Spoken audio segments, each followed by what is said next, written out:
Ton fiancé a une chambre, entre coucher, un lit, une chaise. Qu'est-ce que tu fais dans sa chambre pendant 2 heures de temps? Vous êtes fiancés. Tu fais quoi là-bas?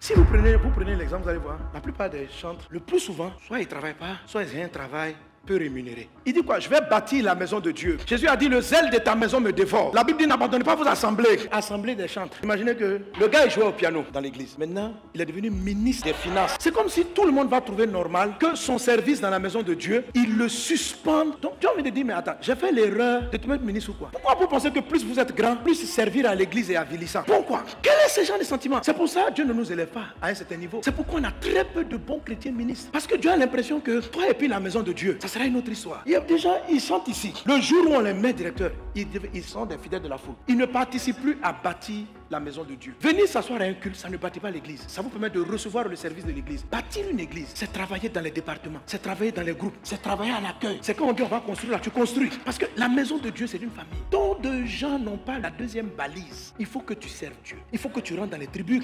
Il faut que tu ailles dans les familles d'honneur. Il faut que tu sois actif. Je dis, si tu es portier, tu prends le panier. Là. Le jour même, on va te dire, tu deviens général, chef d'état-major. C'est là même que tu augmentes, tu viens à ton panier. Et puis, quand tu passes, on dit, hey, c'est le chef d'état-major. C'est lui. Ça ne l'a pas changé. Il dit, je bâtirai ta maison. Parce que Christ est parti toujours à s'asseoir au temple. Ça ne l'a pas changé. C'est pourquoi Dieu sait qu'il peut lui accorder la grâce pour attirer des personnes. Son fils ne va pas se détourner. Il y a une parole sur ta vie qui dit que Dieu te donnera des grands postes. Tu vas gérer les milliards. Tu as vu que même quand tu as 1 million, ton service a changé. Tu as prié pendant longtemps pour te marier. Le jour où tu t'es marié, c'est ce dimanche-là que toi tu trouves pour aller à la plage.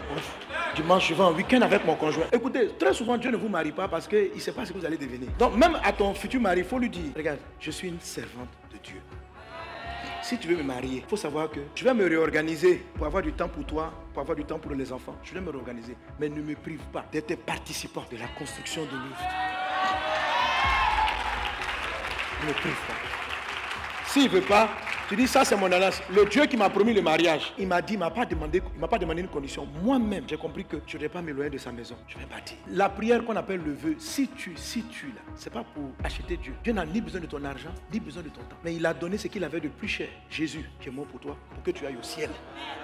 Donc, il n'a pas envie de te donner l'argent pour t'éloigner du ciel. Il ne veut pas te donner un mariage pour t'éloigner du ciel. Combien de jeunes filles, en attendant leur mariage, dès qu'un frère vient les piper, et si je me fiançais avec toi, en même temps, leur chasteté, leur sainteté est finie. Tu fais quoi dans la maison de ton fiancé à 22h30? Ma fille, je vous dis, je vous aime bien, mais la plupart d'entre vous, là, Dieu ne vous marie pas vite parce qu'il trouve que vous êtes trop légère et que le péché sera à votre porte. Ça veut dire que la façon dont tu rates le péché, là, c'est pas clair. Je suis fatigué. 2025, je veux passer la limite du célibat. Demande à Dieu quel est les risques si tu passes la limite du célibat. Il va te dire, tu es légère. Tu ne sais pas dire non. Tu dis, ah bon? Il dit oui. Si ton fiancé te prend dans un couloir,